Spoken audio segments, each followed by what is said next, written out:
over there, and well, most probably they're following us for some reasons, just to keep an eye on our activity. There's nothing else to follow.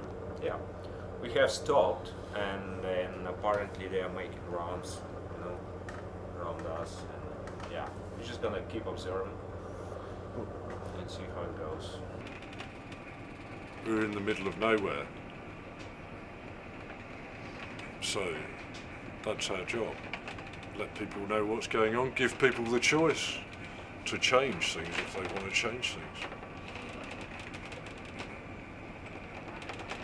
If they don't know about it, then they're not going to change it.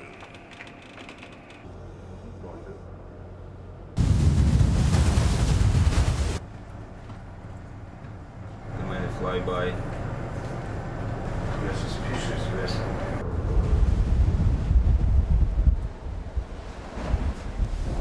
And we know about the plans of two big, huge companies who is going to start drilling this year. It's Shell in Alaska and Газпром in Russia. L sizes. For strong sunshine, when you're in a boat, it's really, really good. So now we're getting closer. Within the next 20 minutes we're gonna be at 3 nautical miles, so then we're gonna broadcast our message.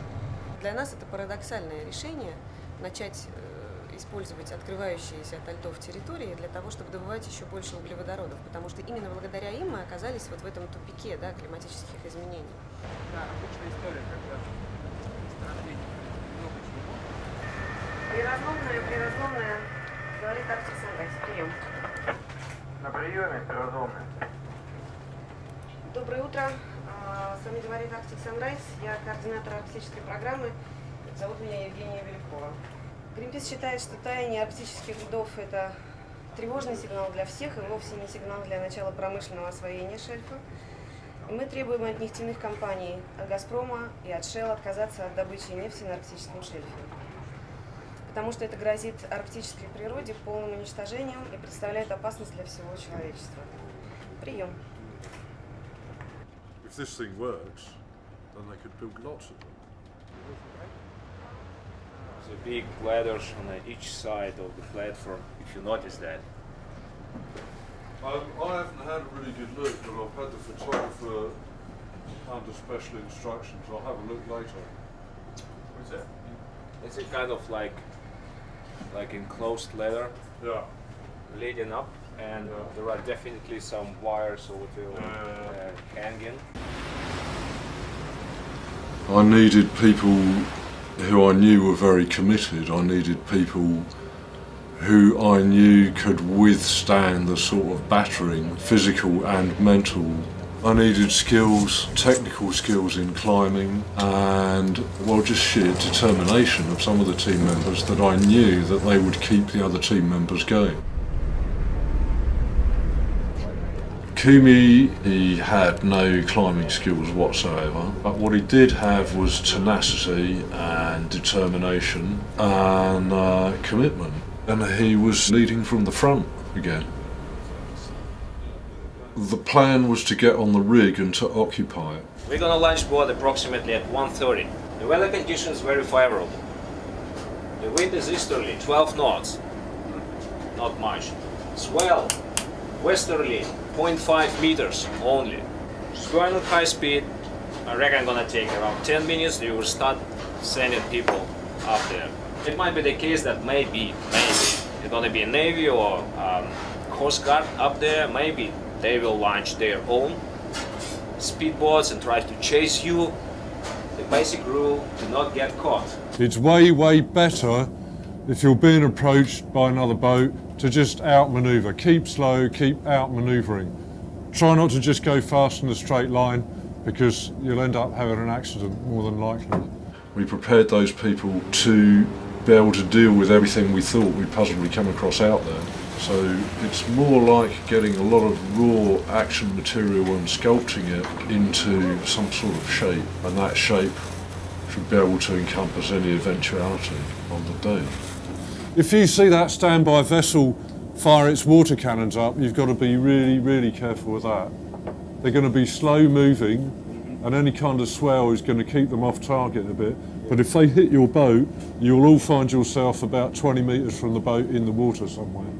Yeah? We always give them the worst case scenario, and we do that in time that they can pull out if they decide that it's too much for them to bear.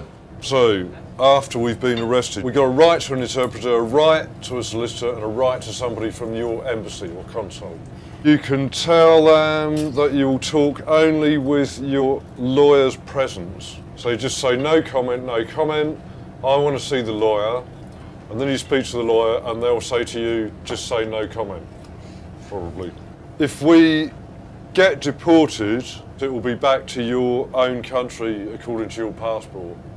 Your country must pay for this, Russia doesn't pay. If that is not possible immediately, then they take you to a special station named filtration camp, where you will be filtered. Sorry, no. Where you are not in prison, but you cannot leave until you're deported. All of the Arctic exploration, all of the Arctic industrialization that's happening in Russia is kind of happening behind the scenes. All of the real dirty little secrets, like the true amount of oil spills, where the amount of oil that's spilled every year is about as much as Prirazlomная is supposed to be producing in a year. Right now, when this platform is about to start drilling, in the middle of the Arctic seas, where you're having hurricane strength winds, you have ice moving through it, right? And Prirazlomная basically has really no oil spill plan to speak of. I mean, they got some, real ridiculous little notes scribbled about, oh yeah, if we have a major spill, well, we got a few shovels and a sledgehammer kind of thing, so we'll be all right. None of that is known to the public. It's very important to get this information out so it becomes part of the public awareness and public discourse.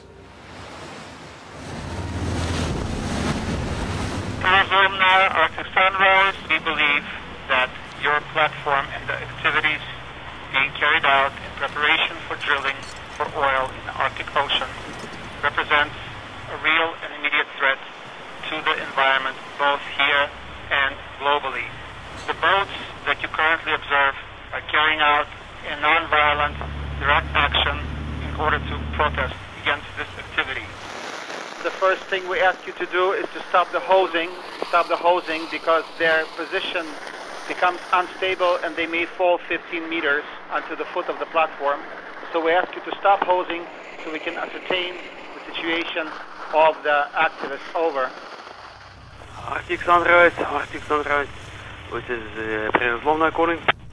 We propose you to evacuate all personnel because we will start our water cannons once again. So, and we think that more people will be injured.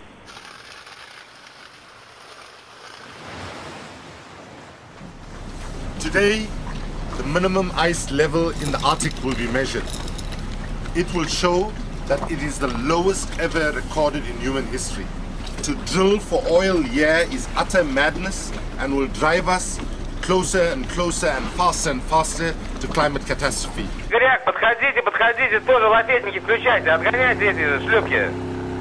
Коллеги, вы нас плюете, все наши электрооборудование на баке. Я же предупреждал, что у нас гнилые все чехлы. Потом не сможем поднять якорь, вообще будет весело. Сейчас запускаем. Вот. Конечно, вы нас корректируете, если что, потому что мы не видим отсюда. Нас из-за струи, из-за этого самого мы не видим туда. Или там на них как-нибудь прямой струю, не знаю, помощнее. Нет, это у нас все, что мы можем.